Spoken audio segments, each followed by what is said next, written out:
कपड़े धोने वाली बहू। शादी के पहले से ही विभा को कपड़े धोने का बड़ा शौक था। कभी नल के नीचे तो कभी तालाब के पास। अरे मेरी नीली वाली लुंगी नहीं दिख रही है। विभा की अम्मा, कहाँ रखी है लुंगी? अरे वो तो विभा ने परसों ही धोकर रखी थी आपकी अलमारी में, देखो वहीं होगी। वो ना मैंने आज धो दी, मुझे लगा कि गंदी हो गई होगी। अरे कैसे गंदी हो गई थी? उसे तो मैंने पहना भी नहीं। हे भगवान, इस लड़की के कपड़े धोने की आदत से परेशान हो गया हूँ मैं। जितना तो घर में राशन नहीं आता, उससे कहीं ज्यादा डिटर्जेंट पाउडर का खर्चा है। इसकी शादी करवा दो, शादी जाए अपने घर में ही करे काम, फिर चाहे घर के कपड़े धोने हो या पूरे गांव के। हाँ ठीक बोल रही हूँ, देखता हूँ मैं कोई लड़का। वो दिन भी आ जाता है जब विभा को देखने लड़के वाले आ जाते हैं। लड़की मुझे अच्छी लगी।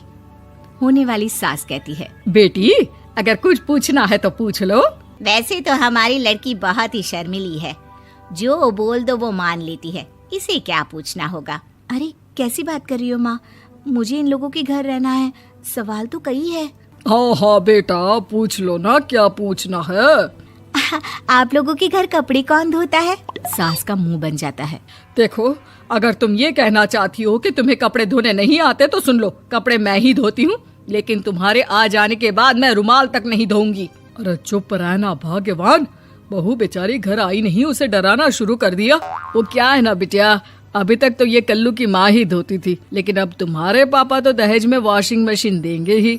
तभी विभा की माँ बोल पड़ती है, सवाल भी पूछा तो क्या। वैसे भाई साहब, मशीन की तो फिर भी कपड़े धोने की कैपेसिटी होती है। मतलब जो बिटिया दे रहे हैं ना विभा, इसे कपड़े धोने का बहुत शौक है। ये आप लोगों के क्या, आस पड़ोस गांव मोहल्ले सबके कपड़े धो दे और उफ तक ना करे।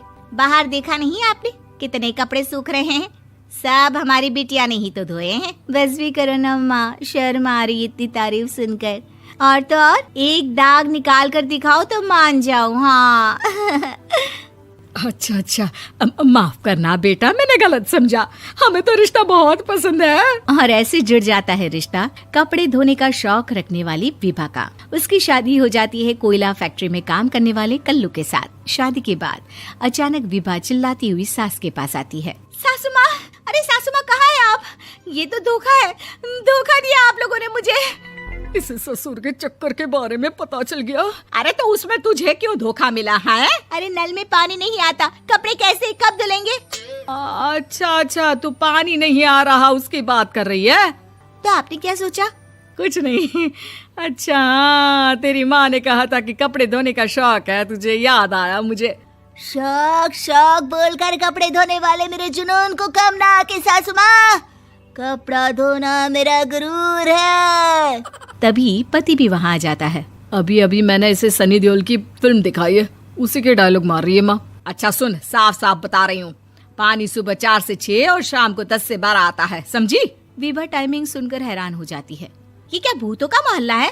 सुबह 4 बजे उठकर कौन कपड़े धोता है? 4 बजे टंकी में पानी जाता है, फिर सारा दिन धोना ना, किसने मना किया? अरे कैसी बात कर रही हैं? 200 लीटर की टंकी में कितने कपड़े धो लूंगी मैं? सुबह ही उठ जाऊंगी मैं। अब क्या था, विभा सुबह 4 से लेकर रात के 12 बजे तक कपड़े ही धोती रहती। एक रोज सास पड़ोस से निकलकर कहीं जा रही होती है कि साथ वाली कहती है, हाँ कल्लू की माँ, जरा ये बताओ कि 2 साड़ी है, 2 ब्लाउज और एक पेटीकोट और एक नाड़े वाला लंबा कच्छा। हाँ तो? अरे तो क्या, कितना लोगी धुलाई ये बताओ। धोबन दिख रहे हैं हम क्या? हमारे पति सरकारी नौकरी से अभी रिटायर हुए हैं और बेटा सुपरवाइजर है कोयला फैक्ट्री में। धोबन समझ रखा है हमें? हाय रे कल्लू की अम्मा, माफ कर दो, वो तो मोहल्ले में यही सब बता रहे थे कि तुमने बहू को कपड़ा धुलवाने के काम में लगा दिया है। सास को पड़ोसन की बात सुनकर गुस्सा आ जाता है। वो घर पहुंचती है जहां घर के बाहर ही इतने सारे कपड़े सूख रहे होते हैं जितने कि किसी धोबन के घर पर। अरे ओ कल्लू की दुल्हन, बाहर निकल। माँ जी यहीं आ जाओ, बाथरूम में चादर धो रहे हैं हम। अरे अभी हम धोते हैं, तुमको बाहर निकलो। ये आस पड़ोस वाले बोल रहे हैं कि हम बहू से कपड़े धुलवा कर उसे कपड़ा धोने वाली बना दिए हैं। अरे छोड़ो ना माँ जी, किन लोगों की बातों में आती हो? आस पास के लोगों का तो काम ही होता है कि वो किसी तरह सास बहू को लड़ा दे। बहू सारे घर के कपड़े धोती है, ये क्या कम है? बोलिए। सास को भी लग जाता है कि वो बहू का ये सनकीपन नहीं छुड़वा सकती, इससे अच्छा है कि खुद ही चुप हो जाए। एक रोज सास और बहू मंदिर जाते हैं, जहाँ सास की साड़ी वहाँ खड़ी भीख मांगने वाली से मिलती है। माँ जी क्या बात है, आपकी साड़ी उस भिखारन से कितनी मिल रही है ना? हाँ हाँ देखो तो, दोनों की साड़ी मिल रही है। क्या बात है कल्लू की अम्मा, तुम खुद को तो अफसर की बीवी बताती हो और ऐसी सिंपल सी प्लेन साड़ी पहनकर घूमती हो। सिंपल और प्लेन नहीं है ये साड़ी। तो क्या सोने के धागे से फूल बने हैं? कुछ भी सासू माँ, कुछ भी। हाँ बने थे इस साड़ी में सोने के धागे से फूल। मेरे पति लेकर आए थे मद्रास से स्पेशली मेरे लिए 10,000 की।